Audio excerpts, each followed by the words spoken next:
하나님 감사합니다. 참 분노하게 하는 것들이 많습니다. 사람의 일로, 자연의 현상으로, 또 예측할 수 없었던 다양한 일들을 통해서 우리 마음을 때로는 빼앗아가고, 때로는 억누르기도 하고, 때로는 두려움을 느끼게 하고, 때로는 허황된 꿈을 가지기도 합니다. 하나님, 그러한 현실 속에서 우리 스스로가 또 갇혀 아버지 앞에 온전하게 서지 못하는 순간들도 있습니다. 그럼에도 불구하고 하나님 늘 선히 인도하시며 또 하나님 기뻐하시는 길로 인도하시기를 원하시는 은혜를 깨닫게 하옵소서.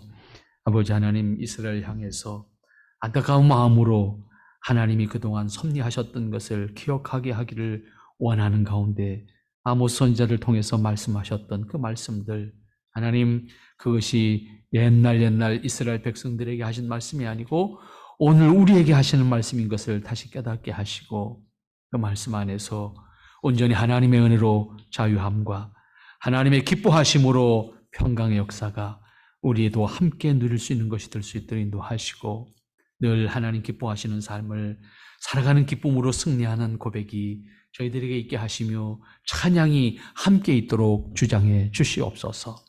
이 시간도 하나님 말씀 아버지께서 동행하시는 가운데 우리 안에 간직할 수 있는 믿음의 말씀이 되도록 주장하여 주시옵소서. 예수님의 이름으로 기도하옵나이다. 아멘.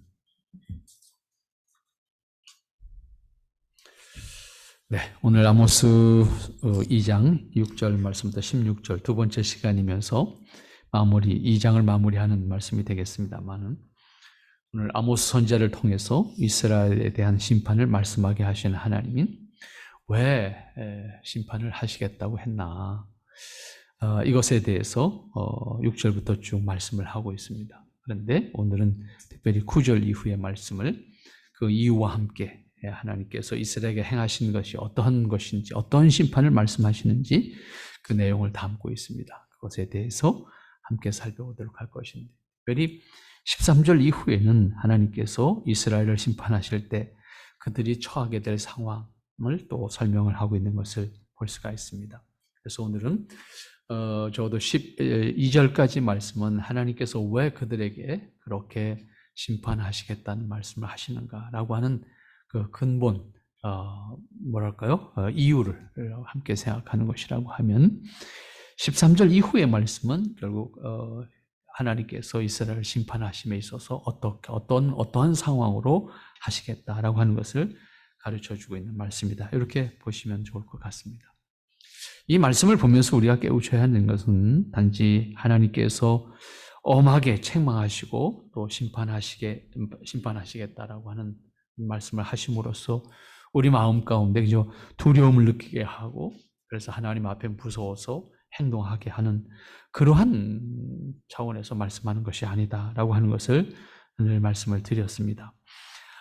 오히려 아모스에게 예언을 하시게 하시면서 하나님께서 이스라엘을 책망하시는 근본적인 뜻이 어디 있는지, 그리고 그 사실을 깨달음으로써 그들의 신앙이 지금 어떤 상태에 있는 것인지, 하나님과의 관계가 어떤 것인지 그들에게 깨닫게 하시는 말씀입니다. 그런데 오늘 우리는 그들에게 말씀하시는 그 말씀을 통해서 오늘 우리 자신의 신앙도 하나님과의 관계 속에서 어떠한 것인가, 또 우리가 하나님과의 관계 속에서 어떠한 모습으로 서야 될 것인가 라고 하는 것을 동시에 생각을 해야 될 것입니다.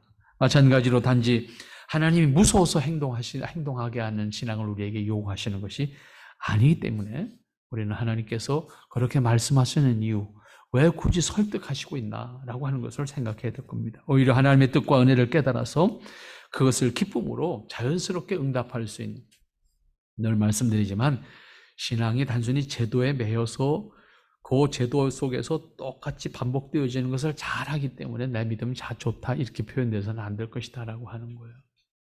우리가 각자에게 주어진 상황과 형편, 그 다음에 내게 주어진 다양한 여건들을 통해서 내가 기꺼이 하나님 앞에 응답하는데, 그 응답이 또 틀에 박힌 응답이 아니라 내 자신에게 주어진 대로 신실하게 하나님 앞에 응답함으로 그것이 자연스러운 내 삶이 되어야 되는 거예요.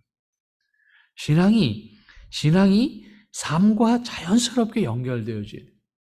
삶의 현장 속에서도 신앙이 그대로 표현되어져야 되는 것이고 예배라고 하는 것도 그 연장선이 자연스러운 표현이 되어야 되는 거예요. 그것이 가장 우리에게 있어서 기쁨을 주는 은혜를 더한 그런 예배의 모습이다라고 볼 수가 있습니다. 그런 의미에서 본문에서는 이스라엘이 하나님께 어떻게 응답했는지 한번 살펴보면서 하나님께서 지적하는 문제들을 좀 더 우리에게 적용해서 생각해 보아야 될 말씀이 될 거라고 생각을 합니다. 그래서 우리 스스로도 깨달아서 하나님 앞에 우리 자신들의 모습을 온전하게 세워가야 할 것이다 라고 하는 겁니다. 오늘 9절 말씀 여러분들이 한번 눈여겨보시기 바랍니다. 9절부터 11절까지 말씀을 보면 하나님께서 그 이스라엘 백성들에게 내가 그동안에 너희들에게 어떻게 했는데 한번 돌아봐라. 하나님과 은혜를 잃어버린 이스라엘을 스스로 돌아보게 하는 말씀을 하고 있어요. 내가 너희들을 애굽에서부터 인도해서 너희들이 차지한 가나안 땅에 살게 했다. 그 살게 하는 과정 속에서 거기 원주민인 아모리 사람들을 내가 다 물리쳐줬다. 그리고 너희들을 그 안에서 살게 했다. 그리고 선지자들과 나시린을 통해서 너희들을 잘 가르쳐서 여기까지 왔다. 그런데 너희들이 지금 하고 있는 모습이 뭐냐? 이렇게 설득하는 거예요. 결국 하나님의 심판은 일방적인 폭력을 행사하는 것의 개념이 아닙니다. 하나님의 심판을 예언하실 때 언제나 그 이유와 근거를 말씀하시고 있지요. 그것이 이스라엘 백성들에 대해서든 이방인들에 대해서든 책망하실 때는 그 근거를 가지고 그들이 행했던 것으로 책망하시겠다. 이렇게 말씀하시는 거란 말이에요. 오늘 본문에서도 다르지 않음을 발견합니다. 무턱대고 아무런 이유 없이 심판하시겠다고 해서 두려운 분위기를 조성하는 것이 아닙니다. 9절부터 11절 말씀까지를 보면 하나님께서 이스라엘 백성에게 지난 날을 돌아보게 하는 겁니다. 그들이 하나님께 어떻게 했는지를 그래서 오늘 현재의 모습에서 깨닫게 하는 거지요. 여기서는 하나님께서 어떻게 이스라엘을 인도했고 세워주셨는지를 말씀합니다. 사람은 늘 그렇습니다. 너무 쉽게 은혜를 잊어버리지요. 또한 은혜를 잊어버리는 것만이 아니라 은혜를 베푼 사람을 때로는 대적도 하지요. 그게 사람입니다. 하나님은 이스라엘을 그렇게 생각하시면서 아마 이 말씀을 하시지 않았을까? 그렇게 생각을 합니다. 이스라엘이 가나안 땅에 자리를 잡고 그곳에서 왕국을 이루어서 가장 번성한 시대를 살게 하셨습니다. 그런데 그들이 가나안을 차지할 수 있었던 것은 이스라엘 백성들 스스로의 능력이나 또 이스라엘 군대의 힘으로 한 것이 아니었습니다. 이스라엘이 가나안에 들어갈 때는 군대조차 없었습니다. 왕도 없었습니다. 그들이 가지고 있었던 어떤 힘도 없었습니다. 그들은 맨손으로 들어갔습니다. 군대가 없이 들어갔습니다. 왕도 없었습니다. 만일 그렇게 이스라엘이 자신들의 힘으로 그곳을 차지하려고 했다면 아마 이스라엘은 이미 실패했을 것이고 이스라엘은 존재하는 것조차 불가능하게 되었을지 모릅니다. 이미 가데스바냐에서 정탐꾼을 보내서 엿보게 했을 때 돌아온 여호수아와 갈렙을 제외한 다른 모든 사람은 안 된다. 들어가면 안 된다. 그 사람들의 키가 얼마나 큰데 그 사람들을 우리가 이길 수가 없다. 그러니 우리는 들어갈 수가 없다라고 이미 그들 스스로가 판단했던 문제잖아요. 결국은 거기까지 인도하셨던 하나님, 이스라엘 백성들이 다시 한번 시험에 들지요. 결국 광야 40년 생활을 해야만 했습니다. 하나님께서 친히 아모스를 통해서 말씀하시는 게 뭡니까? 9절 말씀에서 말씀하는 것이 그 키가 백향목 높이 같고 그 강하기는 상수리나무 같았다. 누가? 아모리 사람들이. 우리식으로 표현하면 그 키가 소나무 같고 그들이 강하기는 상수리나무, 도토리나무 같다. 나무 중에서 가장 딱딱한 나무 여러 가지 표현이 있습니다만 그 중에 하나가 바로 도토리나무입니다.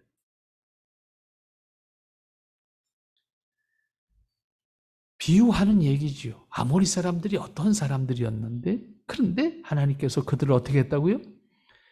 그 위의 열매와 그 아래 뿌리를 진멸했다. 그러니까 아모리 사람들을 하나님이 물리쳐서 그 땅을 차지하게 하셨다. 이것은 이스라엘이 스스로의 힘으로 가나안을 차지한 것이 아니고 그들이 그곳에서 살 수 있었던 것이 아니었다. 그들을 거기까지 인도했고 그 땅을 차지하게 한 것 하나님이었다. 오히려 이스라엘 백성들이 말을 끝까지 듣지 않았지요. 앞에 우리가 1장을 공부할 때 생각하지 않았습니까? 그래서 오히려 그들은 하나님 앞에 순종하지 않은 것을 통해서 오히려 나중에 화를 당하게 됐죠. 이어지는 말씀은 직접 애굽에서 인도해서 광야 40년을 거쳐 아모리 사람들이 살고 있는 땅을 차지하게까지 인도하신 하나님을 스스로 확인하게 말씀하십니다. 10절 말씀이죠. 곧 하나님께서 이스라엘을 인도해서 아모리 사람들의 땅을 너희로 차지하게 하였다. 내가 너희들이 그곳에서 살도록 하였다. 라고 직접 말씀하시는 겁니다. 그렇게 가나안을 차지할 수 있도록 아모리 사람들을 물리친 것도 하나님이시라는 것을 그들에게 기억하도록 말씀하고 있는 것입니다. 이스라엘이 무엇을 입고 있는지를 확실하게 지적하는 말씀이다. 이렇게 볼 수가 있겠습니다. 뿐만 아니라 그 땅을 차지한 다음에 그곳에서 어떻게 하셨습니까?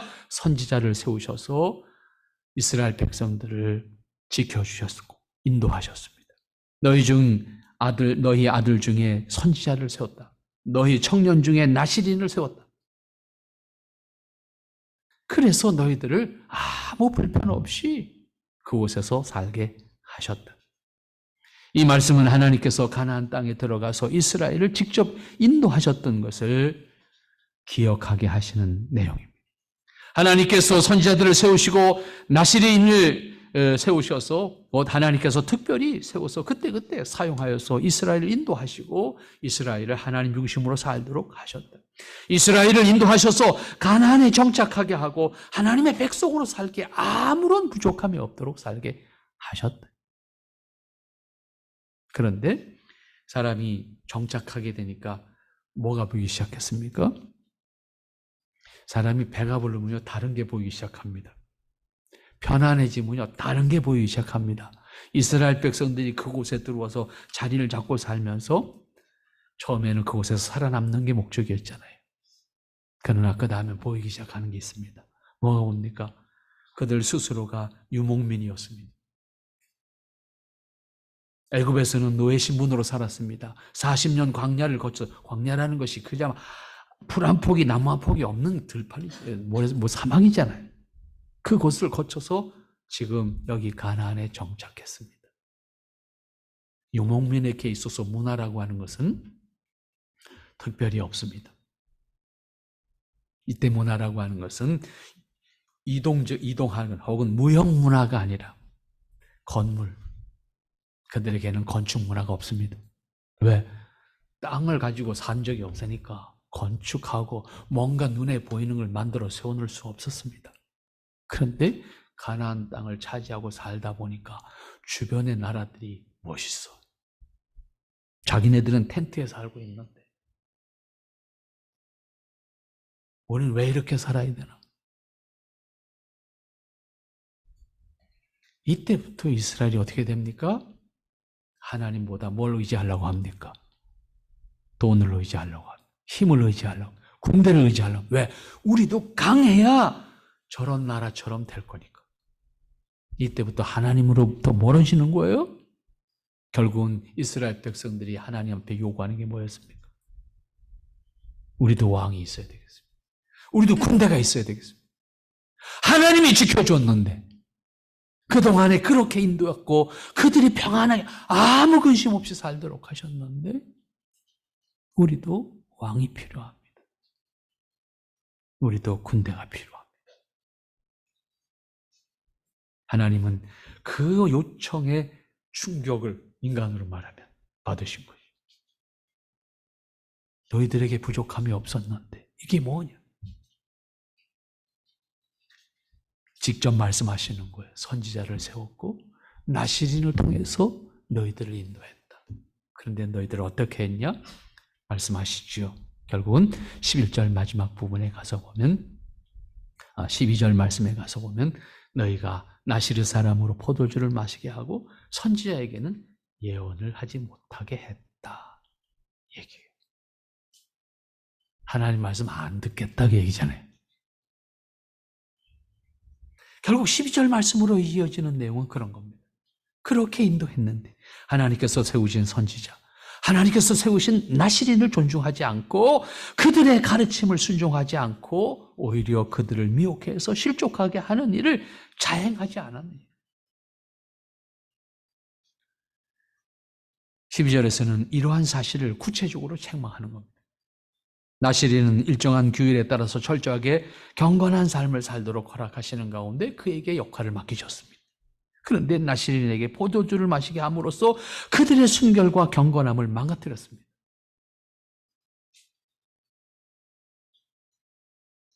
이것은 우리도 명심해야 합니다.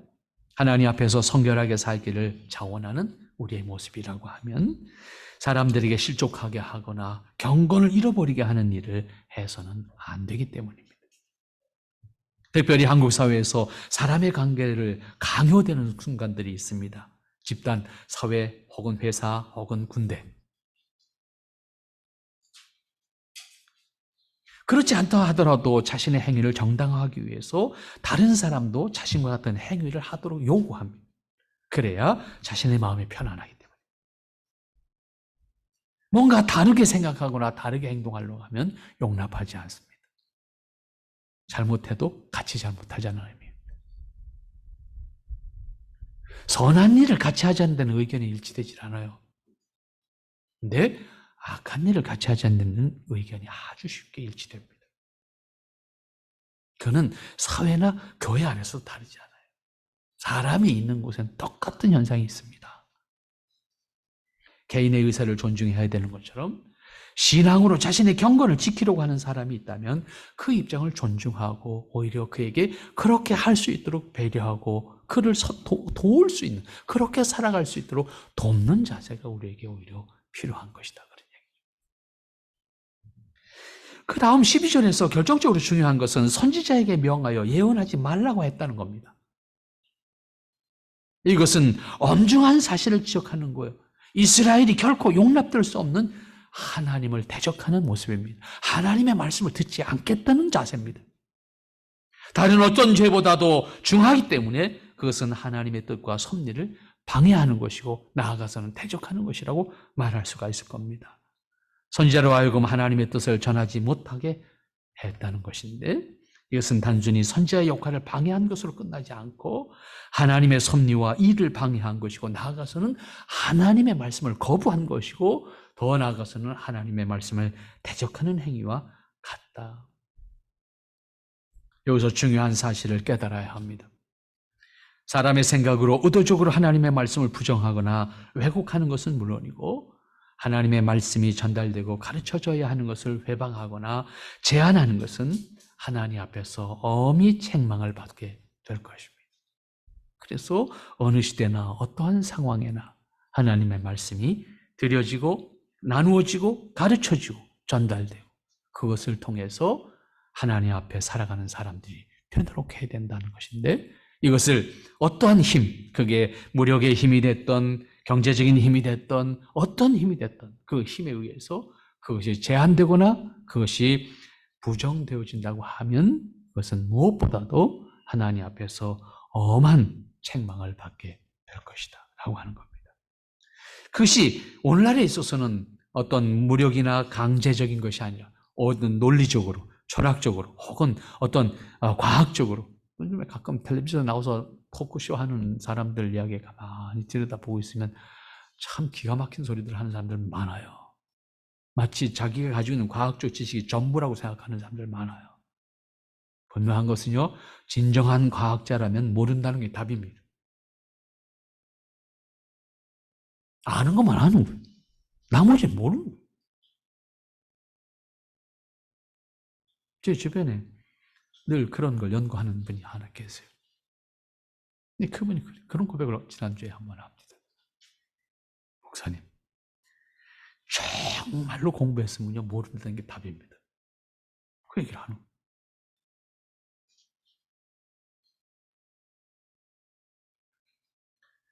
주변에 그러한 이야기들을 최근에 좀 듣게 되는 상황들이 좀 있어요.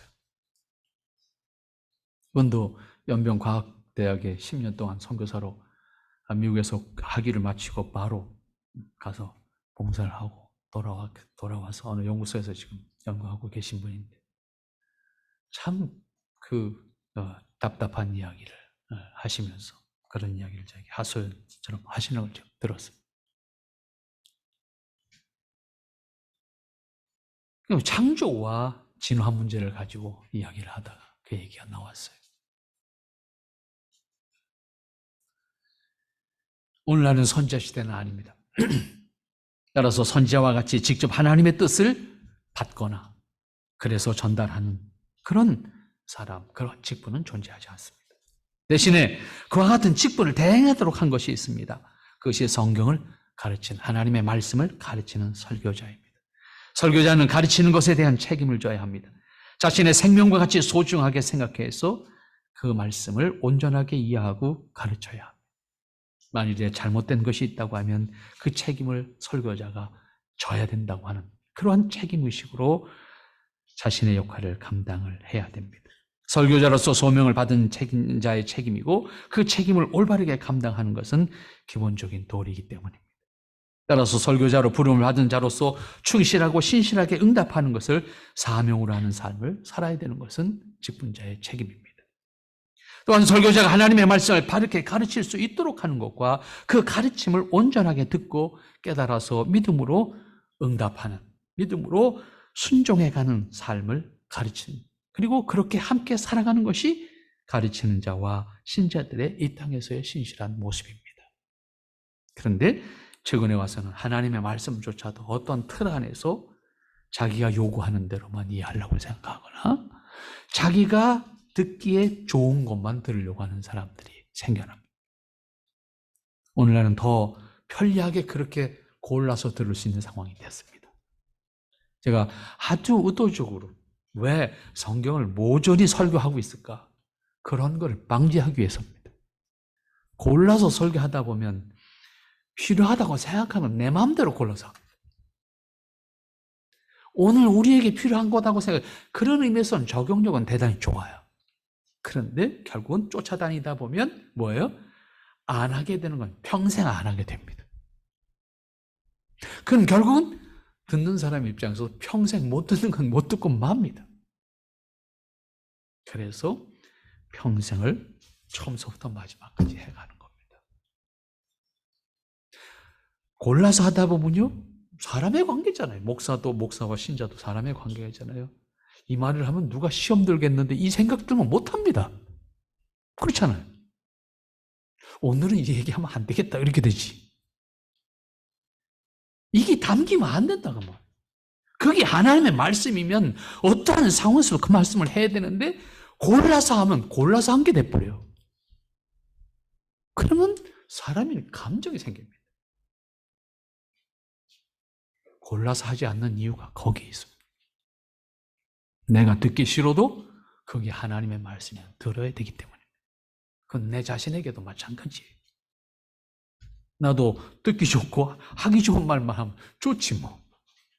그렇잖아요. 그러나 나도 결국은 똑같은 입장이 되는 거죠. 나도 그 말씀을 가르치는 사람이라면 나도 그 말씀을 순종해야 되는 사람인데 결국은 내 자신에게도 똑같은 문제가 생깁니다. 이스라엘을 책망하는 아모스는 그들이 선지자가 예언하는 것을 못하게 했다는 것입니다. 그것은 하나님의 뜻을 전달하는 것을 방해하는 것이고 더 나아가서는 하나님의 말씀을 대적하는 것이라고 생각할 수 있습니다. 하나님의 섭리를 대적하는 것이고 하나님과 인간의 관계를 단절시키는 것과 같은 결과에 가져옵니다. 열왕기하 1장 9절 말씀 보면 엘리야에게 이르되 하나님의 사람이요 왕의 말씀이 내려오라 하였나이다. 이것은 아하시아 왕이 50부장을 보내가지고 결국 엘리야를 체포해서 잡아오는 과정의 이야기가 기록되어 있는 말씀입니다. 왕이 선지자인 엘리야를 잡아서 엘리야가 한 저주를 취소하거나 아니면 엘리야를 죽이려고 했던 일입니다. 왜? 자기에게 듣기 싫은 소리 하니까. 그 말 못하게 하는. 그런 의미에서 하나님의 말씀을 증언하는 사람은 결국은 자기 상황과 관계없이 하나님의 말씀을 해야 된다는 사명이 있는 거예요. 그래서 선지자들이 그러한 상황에 직면하게 됐을 때 자신의 생명을 내걸고 그 말씀을 하게 된 거예요. 그리고 세상의 힘은 그 소리가 듣기 싫으니까 하지 못하게 하는 거예요. 어떠한 것이 되었든지 간에 하나님의 말씀을 제한하거나 방해하거나 대적하게 된다고 하면 하나님께서 그것에 대해서 엄중하게 책망하시는 것인데 바로 이스라엘이 그랬다는 거 아닙니까? 결국 12절 말씀에 보면 선지자와 나시린을 미혹해 해서 결국 그들에게 그들을 타락하지 않게 해야 하는데 타락하게 했고 말씀을 가르쳐야 했는데 가르치지 못하게 하지 않았느냐. 이러한 이스라엘을 책망하시는 하나님 13절 이후의 말씀을 보면 결국 이스라엘을 어떻게 하시겠다라고 하는 말씀을 하죠. 결국 16절까지 말씀은 이스라엘이 당하게 될 심판의 구체적인 상황을 묘사하고 있는 말씀입니다. 여기서 이스라엘이 경험하게 될 심판의 내용에서 엄중하면서도 그 과정에서 이스라엘이 당하게 될 아픔과 고통과 슬픔을 설명하고 있습니다. 13절 말씀 보면 내가 너희 자리에 너희를 누르리라. 무엇처럼? 13절 말씀 앞에 보니까 곡식단을 가득 실은 수레가 흙에 누름같이 결국 무거운 수레가 진흙에 빠진 상태에서 꼼짝 못하는 것처럼 너희를 눌러서 이 땅에서 꼼짝 못하게 하겠다. 그런 말씀이지요. 결국 이것은 이스라엘이 있는 곳에서 하나님께서 저주를 하실 때에 그 저주는 그들을 수레가 흙에 빠져서 꼼짝 못하게 되는 것처럼 그들을 압도하게 될 것이다. 오도 가도 못하고 자신들의 힘으로 어떻게 할 수도 없는 상태에 처하게 될 것이다. 이스라엘이 하나님을 대적하여 말씀을 듣는 것조차 거부함으로 더 이상 그들에게 어떠한 소망도 기대할 수 없음을 전제로 이스라엘이 있는 그대로 꼼짝 못하게 될 것을 말씀합니다. 이것이 하나님의 강제하심 앞에서 절망적인 상태에 있게 될 것을 말씀하시는 것인데 하나님께서 허용하시지 않으면 어떤 것도 불가능함을 우리가 다시 한번 확인하게 되는 건데 하나님께서 그들 스스로 무엇도 할 수 없는 사람들이 되게 하시겠다라고 하는 말씀입니다. 14절 말씀 뭐라고 합니까? 빨리 다른 박질하는 자도 도망할 수 없으며 강한 자도 자기 힘을 낼 수 없으며 용사도 피할 수 없다. 하나님의 심판은 누구도 피할 수 없다. 어떤 사람도 어떠한 능력이 있는 사람도 도망갈 수 없고 피할 수 없다. 이것은 이스라엘이 스스로 어떤 것으로 행하려 해도 그것으로부터 극복할 수 없는, 피할 수 없는, 곧 빨리 다른 박질하는 자도 도망할 수 없다. 다른 박질이 아니라 오늘날 같으면 비행기를 타고 도망가도 도망치려고 해도 결국 불가능하다라고 하는 겁니다. 사람의 수단과 능력으로 심판을 피할 수 없고 하나님의 진노하심을 면할 수 없다는 말씀이고 실제로 사람들이 스스로의 능력을 확인하면서 점점 하나님으로부터 멀어집니다. 하나님의 말씀을 듣지 않습니다. 신앙까지도 자신의 필요에 따라서 하려고 합니다. 종교적인 만족을 느끼는 것으로 만족하려고 합니다. 하지만 하나님의 말씀을 듣지 않는 것은 하나님을 부정하는 것과 같습니다. 하나님의 말씀에 순종하는 것밖에는 달리 인간이 피할 수 있는 길이 없습니다. 하나님께 순종함으로 하나님 품으로 숨는 겁니다. 숨는다고 혹시 표현한다고 하면 하나님 품을 떠나서 숨을 곳은 없습니다. 세상에 이런 일이라는 프로그램에서 평생을 땅굴 파고 사는 사람이 있더라고. 우리나라 사람인데. 근데 직접 표현하지 않는데 땅굴을 파고 있는 것이 아니라 파고서 거기다 뭔가 이렇게 저장을 해. 끊임없이 어떻게 보면 정신적으로 어떤 집착에 혹은 어떤 그 상황에 빠져 있는 사람이라 볼 수 있겠죠. 전쟁에 대한 두려움이. 그래서 평생을 땅을 파고 있다. 지금 계속 파고 있는데 뭐 몇 번째 굴이래 이게. 여기서 여기 문제가 생기면 여기로 간대. 에?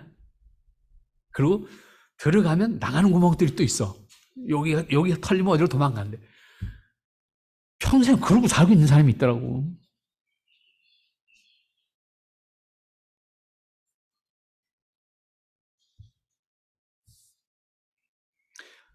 그걸 보면서 사람이 집념이라는 게 굉장하다.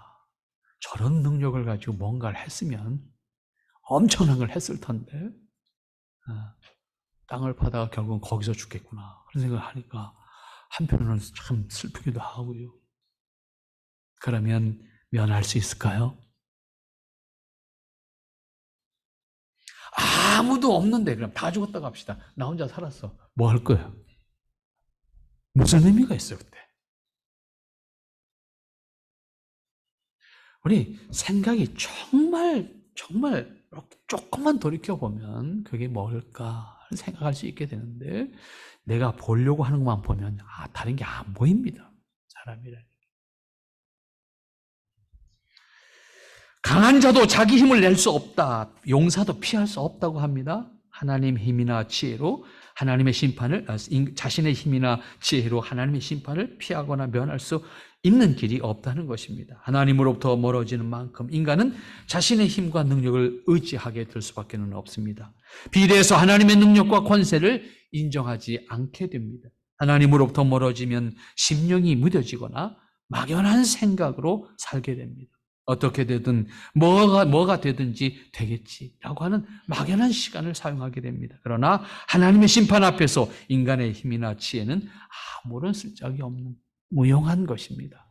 세상에 천재지변만 일어나도 인간이 할 수 있는 게 없다라고 말하고 있으면서도 인간은 끊임없이 그것을 또 다시 피할 수 있는 방법을 생각하고 그거를 의지하고 있습니다. 일본에 화산이 잘 터지는 가고시마, 규슈 맨 밑에 있는 가고시마에 가면 운젠 화산이라고 가끔 뉴스에 나오면 잘 또 터졌다 또 터졌다 나오죠. 거기를 가면 꼭 꼭대기 가서 그 분화구를 볼 수 있는 데가 있어요. 분화구를 볼 수 있는 데인데 분화구로 올라갈 수 있는 날이 바람이 그쪽으로 불면 안 돼. 유독가스를 마시는 사람이 폐가 상하니까 반대로 부는 날만 이제 올라갈 수 있는 거예요. 근데 그거는 거기 가서 그날 따라 올라갈 수도 있고 못 올라갈 수도 있고 올라가서 분화구가 저 밑에 보여요. 불불 끓어. 근데 이게 언제 터질지 모르잖아. 그러니까 피난처를 만들어 놨어요. 콘크리트로 벙커를 만들어 놨다고. 콘크리트로 벙커를 만들어 순간 터지면 그걸 들어가면 어떡할 거야? 그대로 붙이는 거지. 방법이 없어요. 그러나 사람이 그거 있는 거하고 없는 거하고 마음이 어때? 있으면 여기로 도망가. 요 생각이 있든 여기로 도망가면 될 거야. 의지하는 마음이 생기는 거예요, 여기에. 그러니까 올라간 사람들도 뭔가 안심하는 마음을 가지고 보는 거야. 사람이 그래요. 그 이상 아닙니다. 그 벙커 위에 그냥 용암이 내려와 떨어지면 그건 끝이지. 그 열기에 어떻게 살아남을 거예요, 거기서. 그렇지만 사람은 그거를 만들어 놓고 위로를 받아요. 피할 수 있는 길이 없습니다. 활을 가진 자도 살 수 없으며 발이 빠른 자도 피할 수 없으며 말 타는 자도 피할 수 없다. 옛날 그러니까 여기 말이 나오고 활이 나오지만 오늘날 다른 날 비행기가 나오고 로켓이 나오고 이렇게 오늘날로 바꾼다 이런 말이 되지 않겠습니까? 그러면 9.11 테러 사건 저는 그 기도원에서 근데 그때 있으면서 저 철원 기도원에 있으면서 그날 그 오후에 늦게 이제 저녁 먹을 시간쯤 좀 전인가 해서 그 9.11 테러 사건이 난 걸 그걸 텔레비전으로 봤어요. 그때 미국 대통령이 어떻게 했습니까? 비행기 타고 하늘로 올라갈 수 있었어요. 비행기 타고 하늘로 올라가서 왜? 그 국제무역센터에 충돌한 비행기만이 그날 비행기 납치된 게 5대로. 그러니까 나머지 비행기가 어디로 갈지 모르는데 하나는 펜타곤으로 간 거잖아요.